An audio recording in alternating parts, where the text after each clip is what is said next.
Shalom. First and foremost, I want to start off by giving all praises to the Heavenly Father, Yahweh Bahasham, Yahweh Shai Bahasham, Rachahakwadash. Double honors to the apostles and elders at Great Millstone who rule well. And as always, we give peace and salutations unto the elect. And I wanted to briefly get into this video. As you can see, the title, this is off of H.O.D.C 12, or H.O.D.C camp. All right. Elder Haratazala. All right. How to determine the Hebrew Israelite New Year and Passover. All right. And this is, sort of a lesson getting on, the particular camps that are within Mashar Yashala and how they keep, their Passover, how they keep their Sabbaths. Because if you remember a few weeks back, there was a situation with a particular camp who's under, all right, the Mashra Yashala, the Sakari. And when Elder Barak did a video, you saw that he was frustrated, all right, that the particular camps who are under him keep their Passover and holy days on different days. All right, so this video was sent out about a week ago, and I listened to some of it, and come to find out what these men are teaching is that there's no way to understand, okay, when to keep the Passover, okay, without the book of Enoch, okay, going into the zodiac and all of these various different things. All right, now we know when you get the book of Revelation, the 22nd chapter, okay, it goes into the 12 months and the 12 manner of fruit and all of that. And we understand that, the zodiac, all right, is used for wicked here. But, once we get to the kingdom of heaven, we'll gain the full understanding of that in righteousness. Okay. But he's going all into it based upon what's written in the book of Enoch, in making the argument that the only way, all right, to figure out, all right, how to have a new year and a Passover, okay, is by going into the book of Enoch, which is off, man. Okay, the Torah, okay, gives us the understanding of how to track our months, okay, and how to track our Passover, okay. It's very well documented in the Torah, okay, and that's what the scriptures talk about making of many books. Right now, the book of Enoch, I did a little research, and I came up with a few things that I found in the research. Okay, as a matter of fact, let me see here.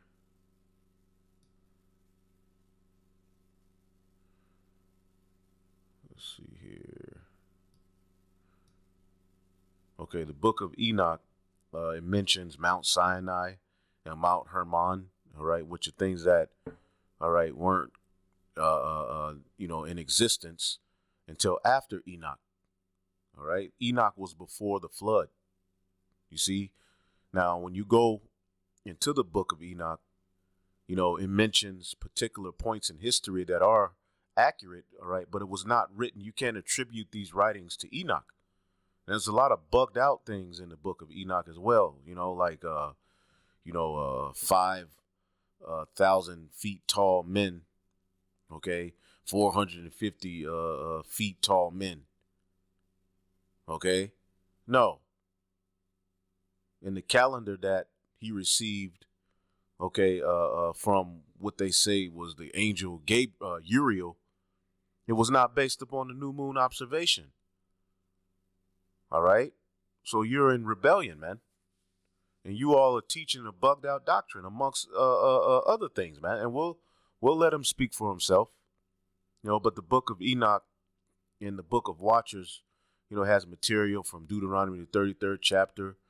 All right. The book of Numbers, it talks about Balaam, talks about some of the things that happened at the time of Daniel, Jeremiah. All right. First Enoch, the 56th chapter mentions the Parthians and the Medes, which were nations that weren't even created at the time of Enoch. So you can't attribute these writings to Enoch. though we know there is a book of Enoch, okay, there's many books, all right, in the Bible that are mentioned that we don't have, all right, but we have enough to ultimately have faith, okay? Now, do we use things that are secular history to validate certain things or to build our faith or to say, hey, it's dope to go into secular history and things, but we can't attribute, all right, particular things to particular men as what they wrote it. That's where you're going off, man. Okay, and the book of Enoch was never considered canon, man. Okay, here it is in the book of Enoch, First Enoch 71:13 through 14. Okay, and I have a website that actually goes into it. Okay, it's called Who is the Son of Man in First Enoch 7:14. When you go to it, this is what Enoch says. He says, in the heavens of heavens, he was greeted by God and 4 archangels. All right, now here's what it says. And at the head of days came with Michael and Raphael and Gabriel, all right, and Phanuel, and thousands and 10,000s of angels without number. And he came to me and greeted me with his voice and said to me, you are the Son of Man who was born for righteousness. Now we know the King of righteousness is Yahushua, man. And righteousness dwells on you, and the righteousness of the head of days will not forsake you. Okay? Now, he goes into it, but ultimately when you go into it, it's dealing with him as a messianic figure. All right? And Enoch is not the Messiah. Okay? That, amongst many other things that I've found in my research, are enough to prove that these writings are not attributed to Enoch. All right? Now, when you get the book of Jude, it tells you that Enoch prophesies of the coming of the Lord. All right, because as I said, there are books that are written that we don't have. All right, and here's a website going into it. All right, the books of the War of Lords, the book of Jasher, the manner of the kingdom, the Acts of Solomon. Okay, Chronicles of the Kings of Judah, Chronicles of the Kings of Israel. Okay, and we're going to get all of those writings back. But what the Heavenly Father gave to us in the form of the Bible, the Old, the New Testament, the Apocrypha, which without the Apocrypha, where do you get the understanding of what happened with the Israelites in the Greek captivity? Because you have 4 beasts written about in the book of Daniel, the 7th chapter. Well, where do you get understanding of the 3rd beast? Huh? The Greeks. The leopard. What happened with the Israelites? Where do we get that history at? It's in the Apocrypha. Okay, amongst various other reasons. Hey, the Messiah celebrated the Feast of Dedication. Right? Where do you get that up? That's in the Maccabees. Okay? When the Lord delivered us from Edom. It literally says that. All right? First Maccabees or Second Maccabees chapter 4. The Annals of King David. Okay, and as a matter of fact, when you even get in the scriptures, okay, even when you go to the book of Revelation, the 10th chapter, and we'll get to him, just want to make a few points.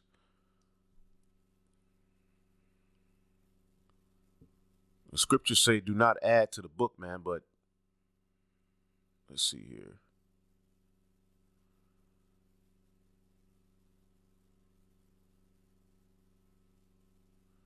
Yep. Verse 3, Revelation 10, and he cried with a loud voice and said, all right, as when a lion roared, and when he had cried, 7 thunders uttered their voices. And when the 7 thunders had uttered their voices, I was about to write, and I heard a voice from heaven saying unto me, seal up the things which the 7 thunders uttered, and write them not. So we know that there's particular things that are not written for us to have, all right now. All right, there's even prophets, or the scriptures say there were prophets, okay, that prophesied that have no memorial, no writings, nothing is recorded of them. That's in the book of Sirach, the 44th chapter. So yes, there are writings and things that we don't have. All right, but with Enoch, there's far enough in the Holy Scriptures to give you an understanding of what you need to get and to understand his story, man, because he was beamed up. which is an example of what's coming for the elect if we are obedient and walk with the Most High, man. All right, and can be delivered from the wickedness that's taking place in the earth, man. Okay, but when you add to the book, okay, the scriptures say none shall want her mate. Okay, so you can't create some other way or some outside source, okay, to try and mate with the scriptures to create a super doctrine, man. Trying to be too deep. And that's this guy. So let's go ahead and play him.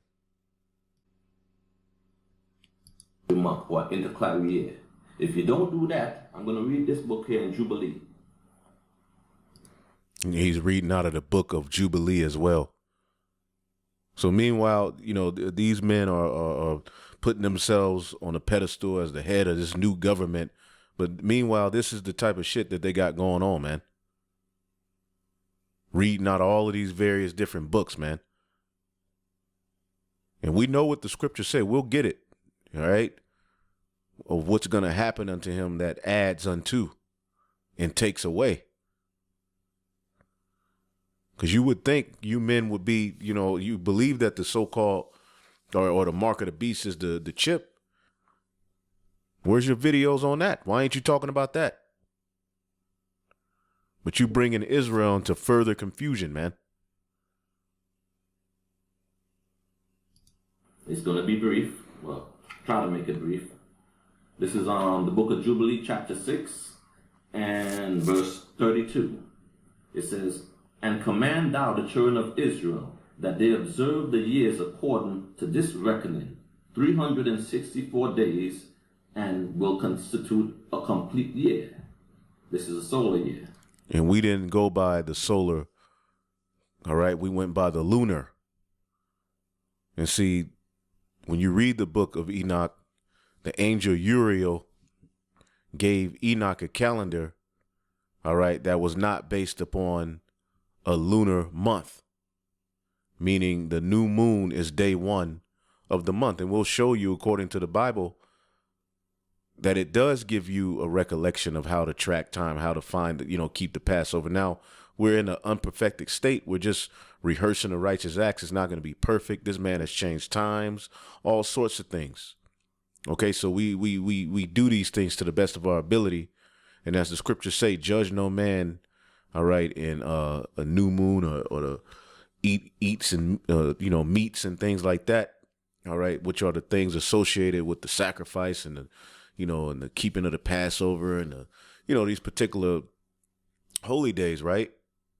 But, okay, we can't go to these outer sources and all of this pseudo shit. The book of Jubilee was a lesser Genesis tied to the Ethiopic. You know, get out of here, man.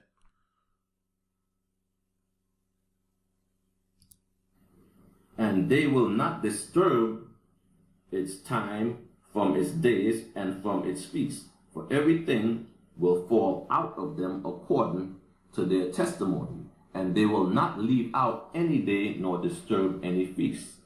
But if thou do neglect and do not observe them according to his commandment," which commandment? The commandment that the angel Uriel gave to Enoch. So the angel Uriel gave a commandment to Enoch to follow a sun-based calendar, right? So if you don't follow this commandment or this cycle that's written here in Enoch, because you're not going to find this in the Bible. You're not going to find this in the 66 books, right? He said, if you don't do this, then they will disturb all their seasons, and the years will be dislodged from this order. And they will disturb all the seasons and the years, and they will neglect their ordinances. And all the children of Israel will forget and will not find the path of the years. So that's what's happening to this year. Brothers didn't follow this. So now they have their past. So now, I mean, any camp that's under them, Y'all gonna have to get with, the book of Jubilee, the book of Enoch. All right. In this madness this man is talking about. Passover in March. But the real New Year is coming up on April the 13th. That's the real New Year. Right? So let me read down all of it. And we'll go back to him. Now let's get the book of Numbers, the 10th chapter, in the 10th verse. All right. It says, also in the days of your gladness and in your solemn days and in the beginning of your months, ye shall blow, all right, with the trumpets over your burnt offering, all right, and over the sacrifices of your peace offerings, that they may be to you for a memorial before your God. I am Yahweh, your God. Okay. Now we're going to look up. All right. Because what was the standard of day one? What made day one, according to the ancient Hebrew Israelites? Okay. As the scriptures say, seek ye the old paths. Where in the scriptures does it say you got to go to Uriel? Okay. The calendar that Uriel gave Enoch to understand these things. That's not written. Moses, all right, as a matter of fact, we'll get that in Exodus, the 12th chapter, was given those that understanding, man. Okay, but when you look up the beginning of your months, the word month, okay, is H.O.D.C. Okay, new moon, all right, monthly, the first day of the month, lunar month. Okay, and all you have to do is just type in new moon, okay, in the scriptures, and you'll see that it's a heavy presence. Okay, even in the kingdom, what does it say? In the kingdom, okay, it says, and it shall come to pass that from one new moon to another, and from one Sabbath to another, okay, because the Sabbath is dictated, okay, by the new moon. Day one, if day one, okay, is the new moon, how else can the Sabbath be dictated? If we all understand that day one of a Hebrew calendar, okay, is the new moon, how else can the Sabbath be dictated? Okay, but the 6 working days and the 7th day at evening is the Sabbath for that month. It's simple. The new moon comes in, all right, and this is to the best, and ultimately we'll get it all perfect in the kingdom. All right, but this is just a basic understanding of our history and how we did things. The new moon on Esau's Gregorian calendar can fall on a Wednesday night, a Tuesday night. Okay, so let's say it came in on a Monday night. Well, that month, okay, the Sabbath would be Monday sundown to Tuesday sundown. Okay, point blank period, man. Okay. That will be the Sabbath for that month, all right, until the next new moon came. And then ultimately, that's how you would dictate the next month. Okay? So from one new moon to another and to one Sabbath to another shall all flesh come and worship before me.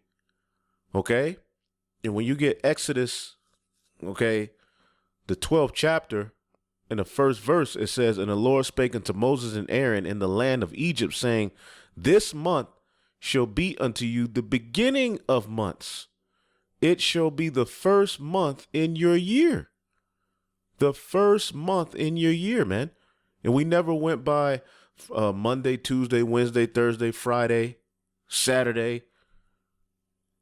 Just like you got particular Hebrew Israelite camps, all right, that try to, base the resurrection upon, okay, the Gregorian calendar. But their dumbasses don't even understand that at the time that the Messiah was on the scene, the Romans went by the Julian calendar, which was based upon 8 days. And which calendar did the Messiah follow? Because at that time, the Julian calendar, day one was Saturn's day. So you telling me the Messiah abandoned, which he was perfect according to the law, all right? He abandoned, okay, the actual calendar and followed Esau's calendar, that would be a breaking of the law. You see, that would mean he was with sin, right? Hey, at the time of the Passover, let me see here. At the time of the Passover with Yahushua, as a matter of fact, let's see here.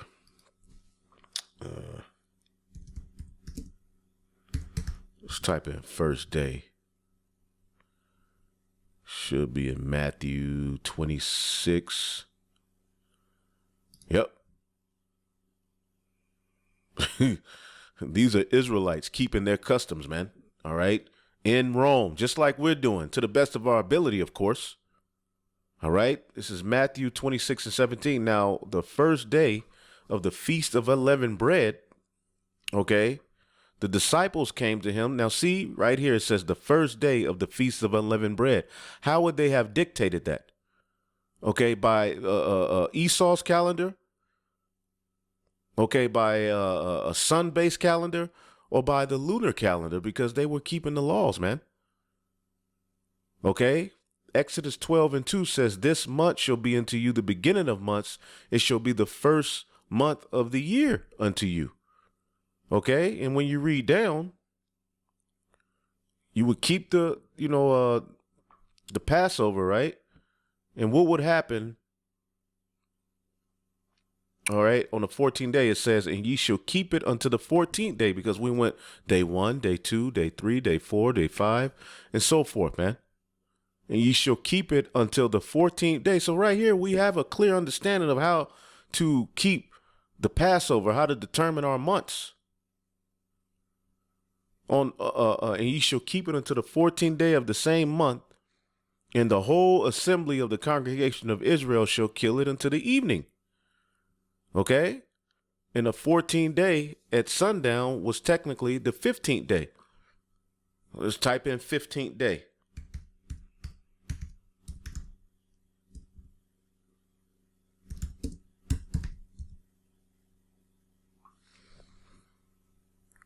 '15th day.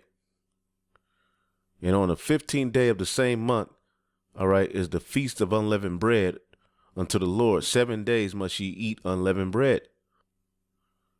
The 15th day of the 7th month. Okay, because the 15th day was technically the 14th day at sundown. Okay, which was ultimately another Sabbath. Okay, that's why the 8th day. Let's type in 8th day.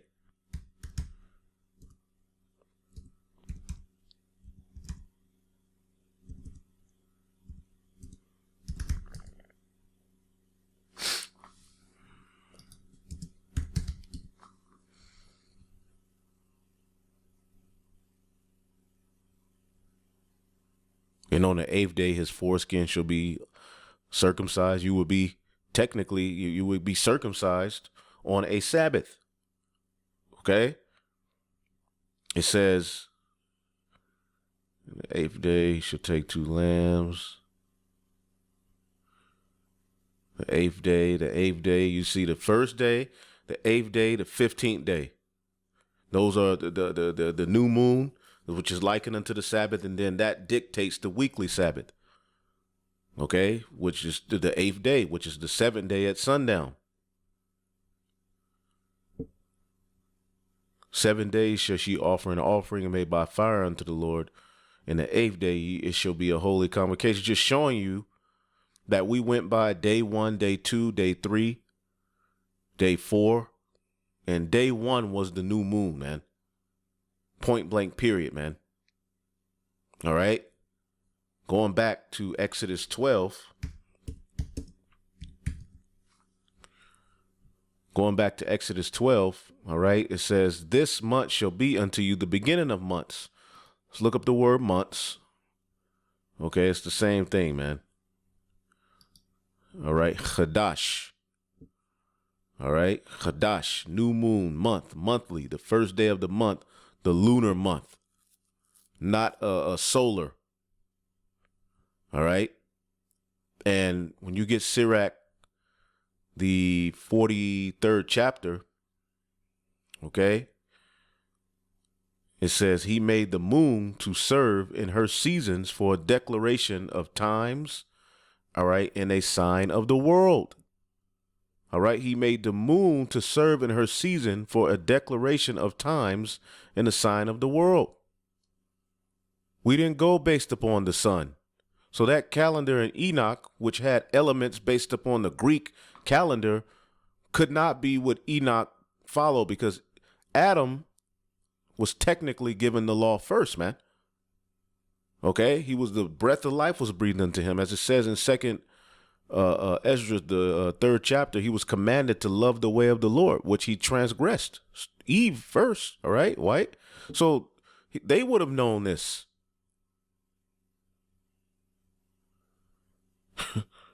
From the moon is the sign of feast, in a light that decreaseth in her perfection. So when it's in its perfection, when it's full, it then decreases, man. Right? You got particular people saying that the new moon is the full moon. No, it's not new when it's full. You're not in your perfection when you're a baby.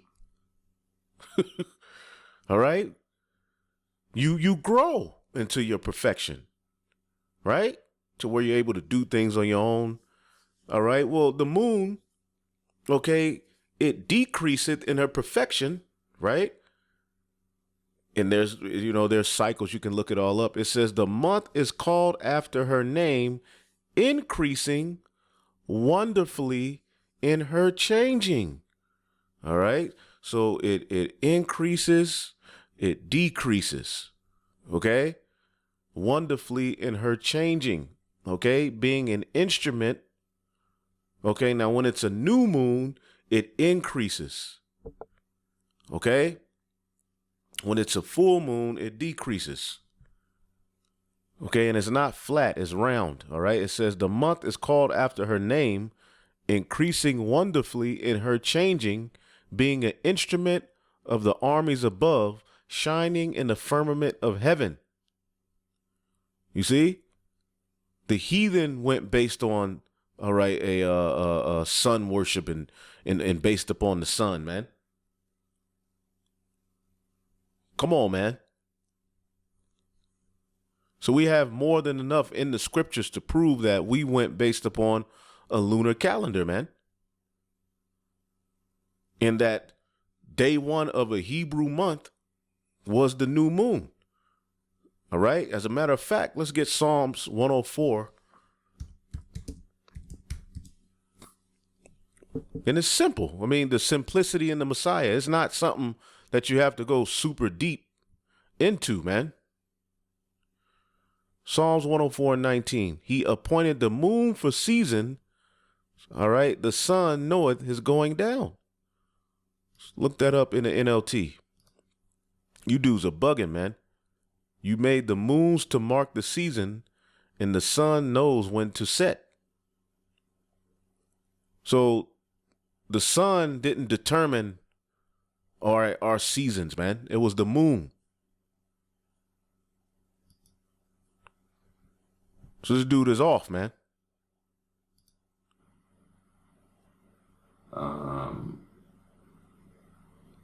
For this reason I command, this is verse 38. For this reason I command and testify to thee, that thou mayest testify to them.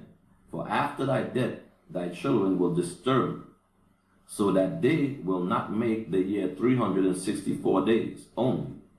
And for this reason they will go wrong as to the new moons, the seasons, Sabbaths, and festivals, and they will eat all kinds of blood with all kinds of flesh. Right?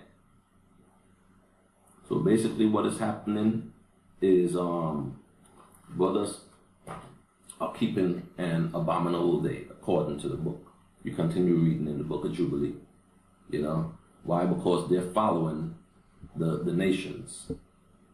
The balancing of an egg, that was never a tradition of Israel. That came from the Chinese. However they came up with that, somebody probably slipped upon it and they did that, you know. But that's not a tradition of Israel, balancing an egg or balancing a broom. That caught on to Americans years later after the Chinese did it, you know. But brothers would rather follow the Chinese tradition rather than to follow what the Most High gave us, right? And we just read what the Most High gave us. So let's get into the new years, the years that the Most High gave us. The counting, and I'm going to show you exactly. But there you have it. 20th. There you have it out of their mouth. They're teaching out of the book of Enoch and the book of Jasher, man. All right, let's get the judgment on that.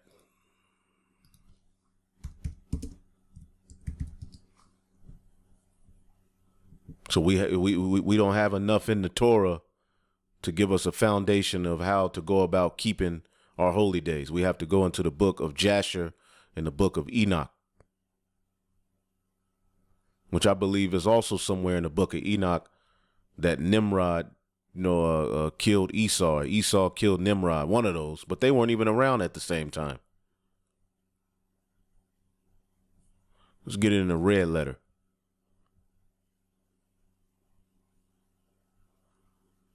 Let's see here.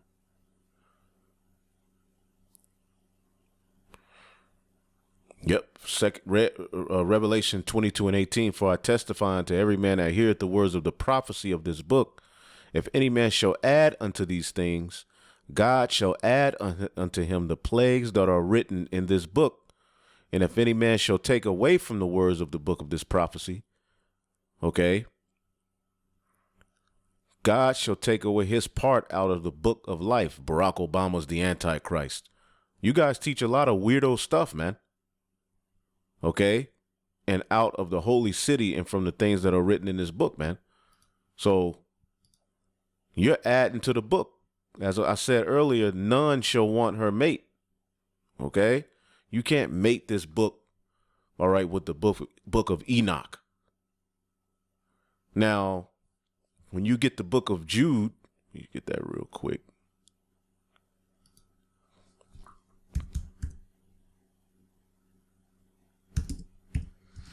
When you get the book of Jude, it does let you know in verse 14, and Enoch, also the seventh from Adam, prophesied of these things, saying, behold, the Lord cometh with 10,000s of saints to execute judgment upon all and to convince all, all right, that are ungodly among them, all right, to all their ungodly deeds, which they have ungodly committed, and of all their hard speeches, which ungodly sinners have spoken against him. Okay. And what was happening around the time of Enoch? You can see it lead up, okay, until the time of Noah. The sons of God were going off, man. Remember, this is the descendant of Adam. It said the seventh from Adam. Okay, he's of the seed of Adam through Seth. One of the sons of God, man, who he stuck to the righteous way. Learned man, dedicated one. You see? He prophesied of the coming of the Lord to destroy. All right, Jake, man. To destroy, wickedness, man. And sinners. All right. So we know that there is a book of Enoch. All right. But what's written in there is not needed to ultimately attain salvation. What's needed to attain salvation is written in what we have. Okay. The Bible, the Old, the New Testament, including the Apocrypha. That's it. That's all we need to get understanding of everything needed to receive salvation. Now, is there more? Absolutely. All right. As a matter of fact, let's get that real quick.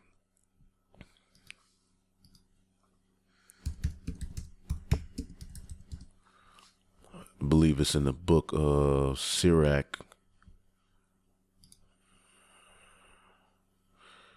42:17, the Lord have not given power to the saints to declare all his marvelous works. All right. So right now, certain things are hidden. Okay. We have a very abridged. Okay. You got to think when Moses went up, all right, to the mountain and received the first 5 books. All right. He went, the chariot, he received the law. All right. He received the Torah. Okay.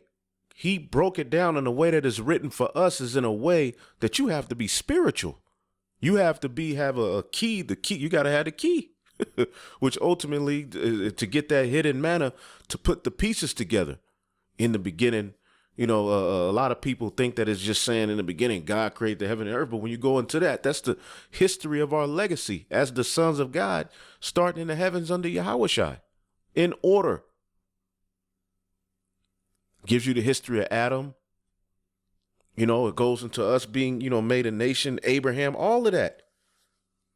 Okay, that's what's needed ultimately, with the prophets, the prophecies, Yahweh coming, the prophecies of his second coming. All of those things are enough, all right, for the gospel to be preached. You see, all of these extra things, as a matter of fact,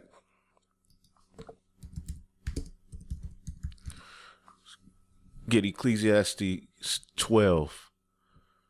And further by these, my son, be admonished of making many books. There is no end. There's all types of stuff. You got the Gospel of Thomas, where the Yahweh Shah supposedly pushed somebody off of a balcony and then blamed it on somebody else. Nah, man, all of this stuff is absolutely madness. Okay, there's so much more that we're gonna get. We're gonna see the whole story. We're gonna see everything.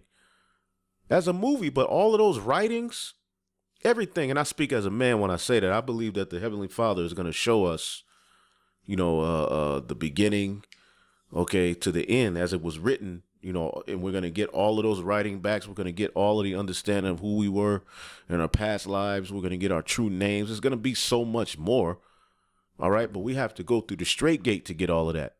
So we'll see what was really written in the book of Enoch. We'll see Enoch's actual walk. We'll see him getting beamed up. We're going to get all of that, man. But be admonished, my son, of making many books. All right? There is no end. And much study is a weariness of the flesh. Okay? The Holy Scriptures have everything we need to understand Enoch, to understand Noah. Okay? To put the pieces together, man, through the Spirit.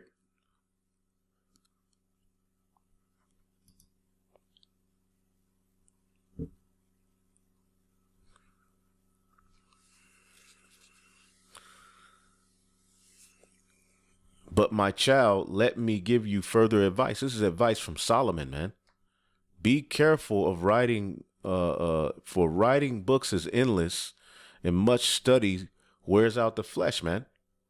And all of these different books that have just popped up out of nowhere in history that have been attributed with the Bible, it bugs people out, man. 5,000 feet men, that's in the book of Enoch. You mean there were men on the earth that were 5,000 feet tall? Now, we know men were bigger, taller, but damn. The Nephilim seed, all of that madness. That's unscriptural, man. The Nephilim are ultimately the fallen ones, Adam's descendants who fell from their grace through following idols, man, to follow the idols of the other nations, man. Laying with their women, the same thing Solomon did, the same thing that happened at the time of Nehemiah. Okay, all Nephilim means is the fallen ones, man. The scriptures say, ye are gods, but ye should fall like men. But anyway, I just wanted to touch on that. I didn't want to go too deep into it, but just to show you, as the scriptures say, mark them, which cause divisions, man. And this is an offense. Romans 16:17. Now I beseech you, brethren, mark them which cause divisions and offenses contrary to the doctrine which ye have learned, and avoid them. All right, brethren, be followers together of me, and mark them, all right, which you have, which, all right, walk so as ye have us as an example. So you mark, all right, our people who going off, and avoid them. Okay. And then you mark the perfect man in the spirit, man, who are examples of teaching sound doctrine, man, and faithful in going out, even in their older age. All right? Because you go to the H.O.D.C camp. Now, they got brothers going out, right? But you don't never see really their elders going out. David was on the battlefield with his men.